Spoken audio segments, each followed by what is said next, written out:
Okay, look, if you want to sit down, I'll introduce her again. I will introduce her again. When I've got the nod. No, I won't take the votes. It's too long. Do you want me to take them? No, I'm not going to. Do you see it? Right, okay, let me introduce again, all right? Congress, please join me in welcoming Rachel Reeves MP, Chancellor of the Exchequer, to address Congress.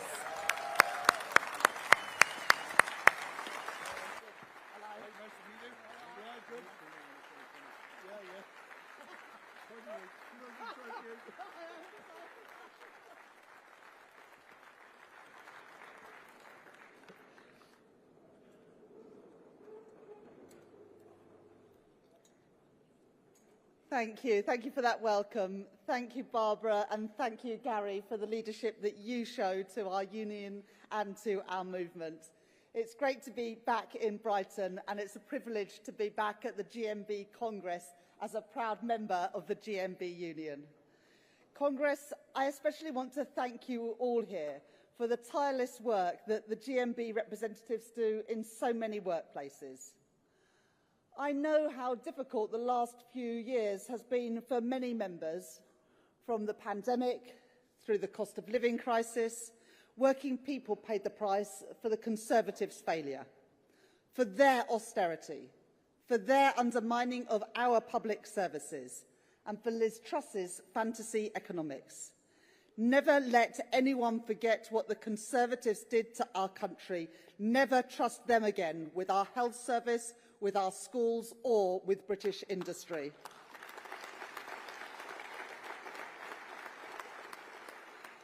I know that your members have had to pick up the pieces, and so has this Labour government. But we are making different choices. To put more money in the pockets of working people, we are making Labour choices. And the choice in October to give a pay rise to 3 million workers of up to £1,400 a year by raising the national living wage, a national minimum wage created by Labour, raised by Labour too, together with amending the remit of the Low Pay Commission, so that for the first time, the living wage will take into account the cost of living. The choice of our Employment Rights Bill, the biggest upgrade to workers' rights in a generation, a key part of our plan to make work pay for working people. Banning exploitative zero-hour contracts and unscrupulous fire and rehire practices, strengthening sick pay and bringing the outdated, unfair, conflictual industrial relations framework that we inherited from the Conservatives into the 21st century. That is the choice that this government is making. And another choice, one that I know was very close to the heart of our former president, the late, great Mary Turner. Our decision announced last week to extend free school meals to an extra 500,000 kids, to save working families up to 500 years and lift 100,000 children out of poverty. That is the difference a Labour government makes. That is a testament to Mary's campaigning.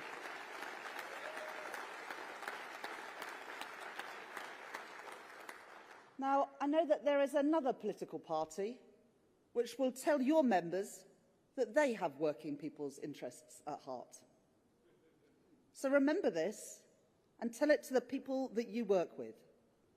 While Labour is levelling up workers' rights, Nigel Farage and Reform opposed the Employment Rights Bill. While Labour is investing in our National Health Service, Nigel Farage and Reform want to privatise our National Health Service. And while Labour is investing in security for our nation and for our allies, Nigel Farage and Reform are not on the side of the heroic people of Ukraine. They're on Russia's side instead. That's Reform, tough on workers, tough on patients, but soft on Putin. Congress, we are making progress. It is just one quarter, but the most recent numbers showed that Britain to be the fastest growing economy in the G7. 4 cuts to interest rates since August last year, saving working families taking out a new mortgage hundreds of pounds every year. And real wages have risen more in the first 10 months of this Labour government than they did in the first 10 years of the last Conservative government. Now, I know that not enough working people are yet feeling that progress. And that's what tomorrow's spending review is all about. Making working people better off. Investing in our security. Investing in our health. Investing in our economy.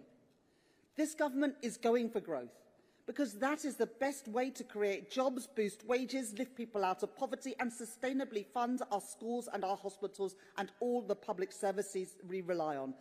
And we're doing things differently. Because unlike the Tories, I don't think that the only good thing that a government can do is get out of the way.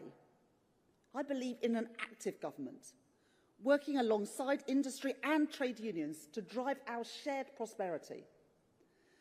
That is why we will be publishing our modern industrial strategy later this month. An industrial strategy based on genuine partnership between government, industry and trade unions.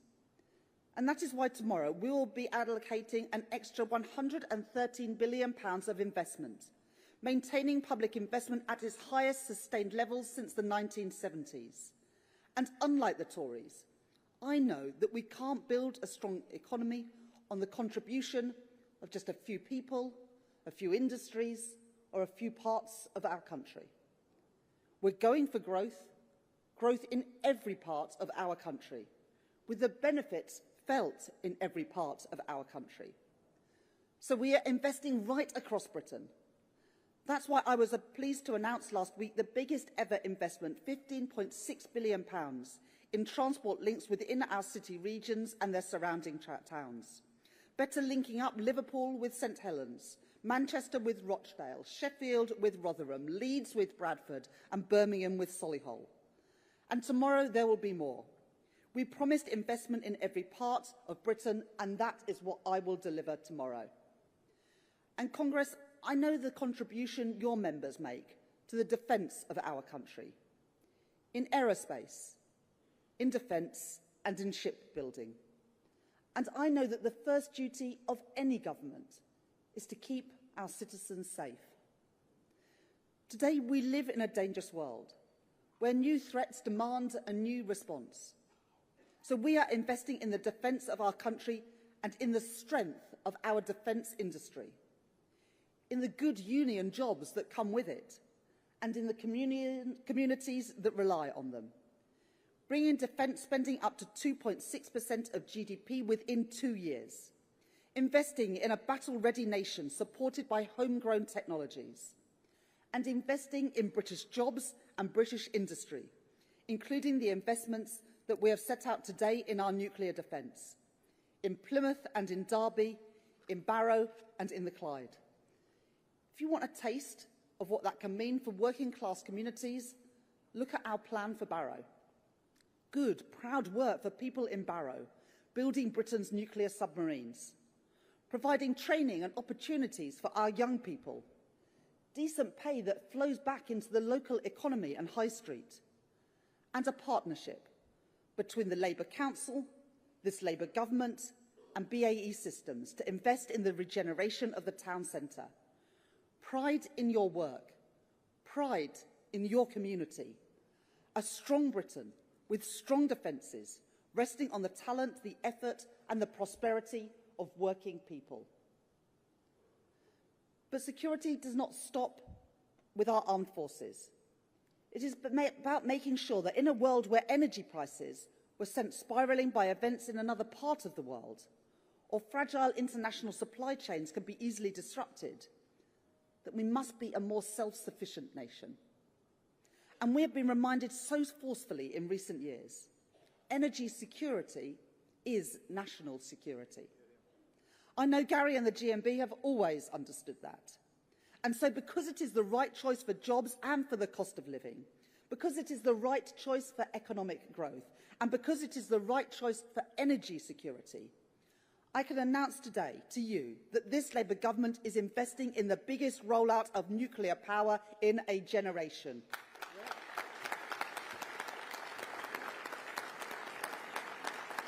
This government is giving our full backing to the Sizewell C nuclear plant, providing £14.2 billion of additional funding for the first directly state-funded nuclear power station since 1988, producing the energy to power 6 million homes, employing 10,000 people, supporting thousands more jobs across the UK, including 1,500 apprenticeships, and putting hundreds of millions of pounds into the supply chain. And that's not all, Congress. Because this government backs British innovation, and because the potential for faster, cleaner, cheaper energy is there, we will be backing new small modular reactors, investing in that technology and in the rapid deployment of fusion technology, backing our world-leading fusion plant in Nottinghamshire, providing a route for private sector-led advanced nuclear projects to be deployed here in the UK, bringing those jobs to Britain. The International Energy Agency estimates that the small modular reactor market will be worth up to £500 billion by 2050. So if we want those jobs, we want that wealth, and we want to lead the world, then we must act today. And we are. To start, that means investing £2.5 billion to enable one of the world's first small modular reactor programmes, supporting 3,000 jobs in the East Midlands in the process. A first step towards our ambition for a full fleet of small modular reactors across our country. And I can tell you today that following a 2-year competition, we have selected the preferred company to partner with Great British Nuclear to develop small modular reactors. That preferred partner is Rolls-Royce, a great British business based in Derby.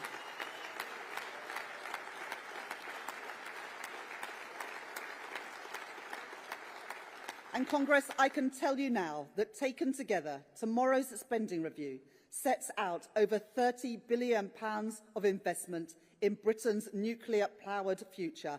Friends, this Labour government is launching a new era of nuclear power here in Britain.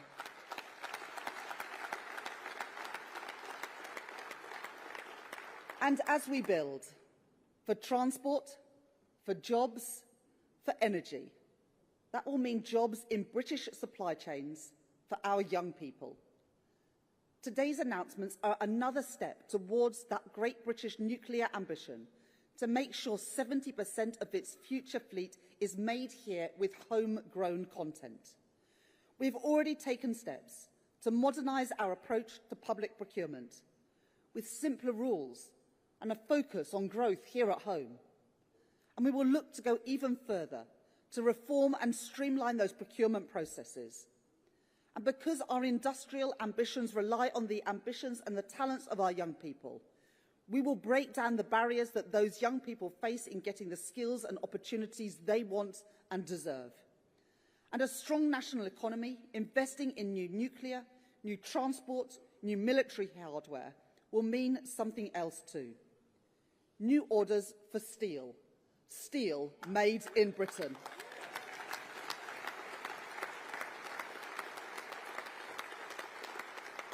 In April, as a government, we faced a choice: to allow British Steel in Scunthorpe to go under, or to intervene in a way that British governments have been too reluctant to do for far too long.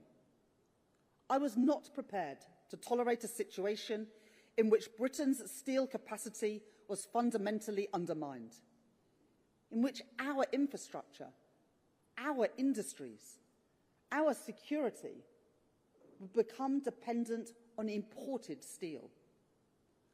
And I was not prepared to see another working-class community lose the pride, lose the prosperity and the dignity that industry provides. So this Labour government intervened to save British Steel and the thousands of jobs that go with it.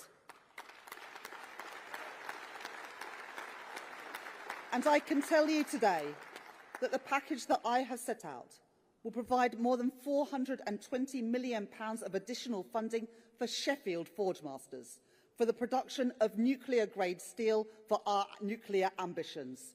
Thriving steel, thriving defence and thriving energy industries, with Made in Britain a mark of quality around the world. Industries that bring pride, industries that bring good work, and wages that flow back onto our high streets and into our communities.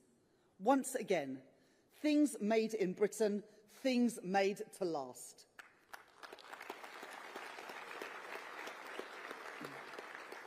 Congress, I know whose side I am on. I know whose side this government is on. We promised you a government in the service of working people, a government backing Britain's industry, backing Britain's jobs, and backing Britain's workers. Consider that a promise made and a promise kept. Thank you, Congress.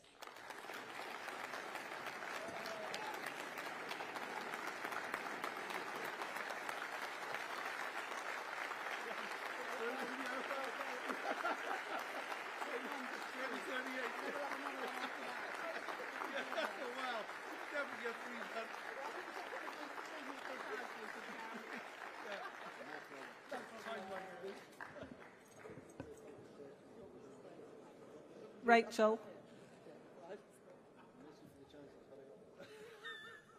Rachel, thank you for your speech. We will now move to questions from delegates in the hall. First, we'll hear from Anne Weeks from the London region, followed by Lee Burgess from the North West and Irish region. Hi, Anne Weeks, London region, Chair of Ability, London region Disabled Self-Organised Group. Proposed welfare reforms will push over 3 million households into greater financial hardship, including 800,000 losing access to personal independence payments, 150,000 losing carers allowance, and over 2 million seeing reductions in health-related universal credit. This is wrong. Will the government listen and think again?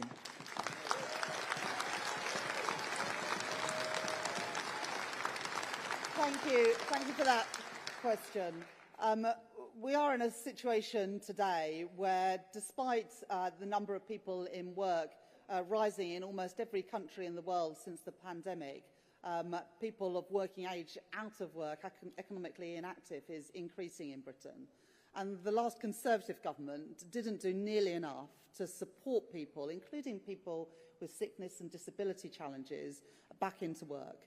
And that's why we promised in the spring statement a few weeks ago to put £1 billion into supporting people into work. We know that with the right support, there are millions of people who would like to work, who can work, and with the support would be able to get back into work.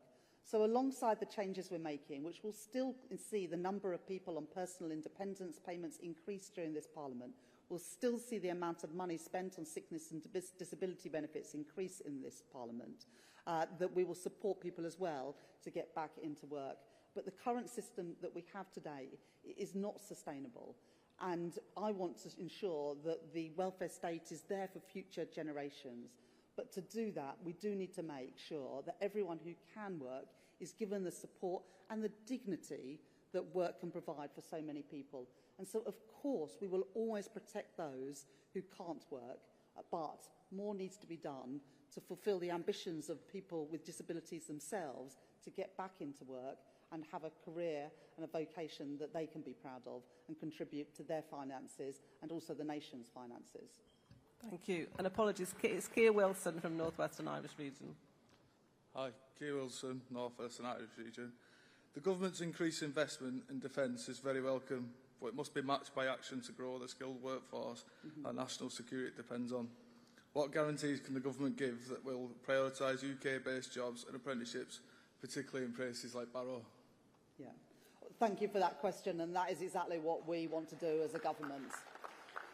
As I said in my speech, as we invest in transport, in defence, in energy, we want to make sure that those jobs are here in Britain and that we're giving opportunities for our young people. And I'm going to set out more detail around further education and apprenticeship funding tomorrow to ensure that young people have those opportunities to get access to those jobs that we are creating, good jobs that pay decent wages, unionised jobs with rights, and that's what we're going to do. So I've set out the industries that we're going to be backing in my speech today to you at the GMB, and tomorrow I'll be setting out how we're going to use government procurement, apprenticeships and skills to make sure that those jobs go to young people in this country who deserve a chance.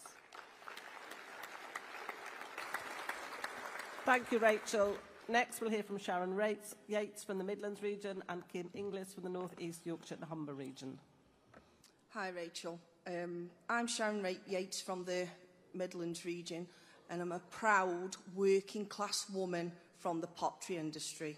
And please, please listen very carefully to this question because it's very, very important. The UK has become the highest industry energy prices in Europe.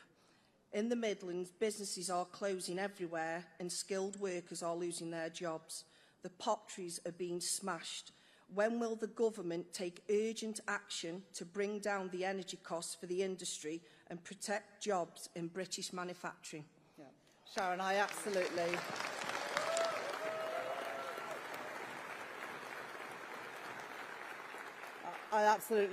get the point that you make, Sharon, and people in this room will know that it is ceramics, it is steel, it is cement, it is agriculture. It is a whole range of sectors where energy prices are making our British businesses uncompetitive with our counterparts around Europe, where energy prices for industry are lower. Now, we're going to be setting out the spending review tomorrow, but a couple of weeks after that, myself and Johnny Reynolds, the business secretary, will be announcing our industrial strategy focused on those 8 key sectors, but we will absolutely come forward with a plan to ensure that our intensive energy industries in the UK, including the potteries industries in Stoke and other parts of the Midlands, can be competitive and can succeed in this tough environment. So I absolutely understand what you're saying. We are focused on it as a government, and you'll hear more on that later this month.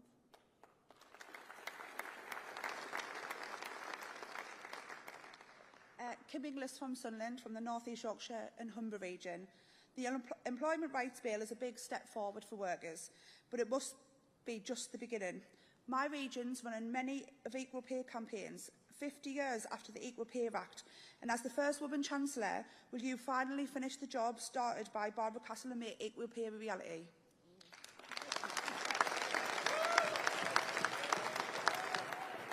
Well, thank you very much for that question, and it's a campaign very close to my heart. It's now 55 years since Barbara Castle introduced that equal pay legislation, and yet the pay gap between men and women is still around 15%.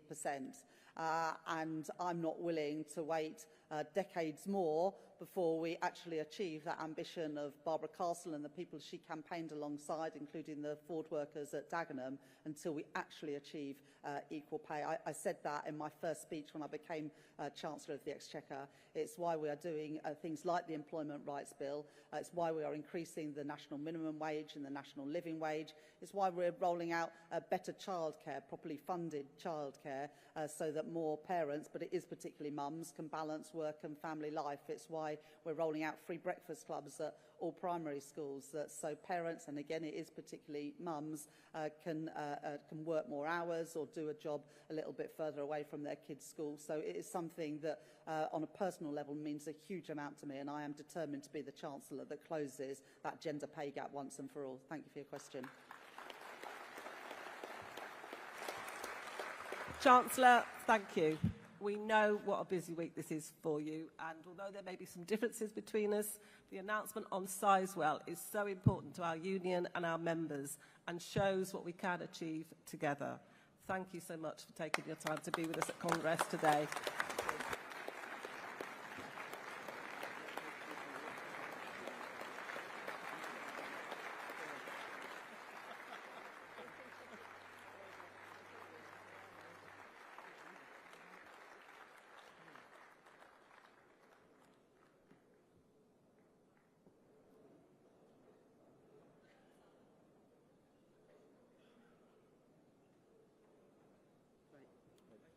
Thank you, Rachel. Yeah, well, 2050, you have the 3 done, I'm powered. He's just promised me 3 nuclear power stations. See you later.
Congress, we'll now go and take the vote of the last 4 motions.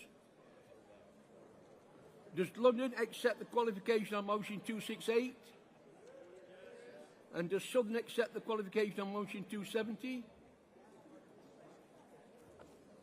We'll go to the vote. The CEC has supported all these motions. All those in favour of 267, please show. Any against? That's carried. Motion 268, all show. Any against? That's carried.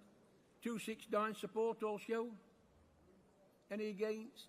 That's carried. And 270, all show. Any against? That's carried.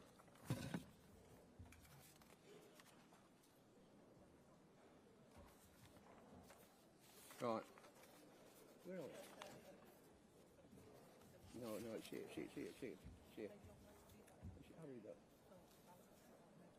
Oh. Right, so we go next. Okay. Congress, can I ask for motions 271, 272, 273 and 285 come to the front, please? And the...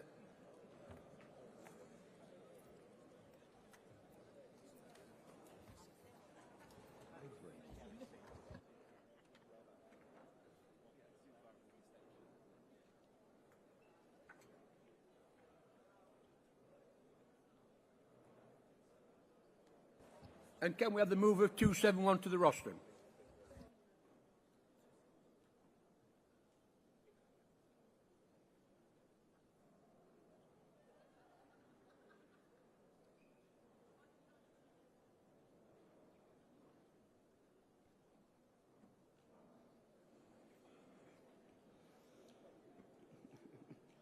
President, Congress, my name is Jason Follow. I'm Wales and South West Region, moving motion 271 on managing social housing.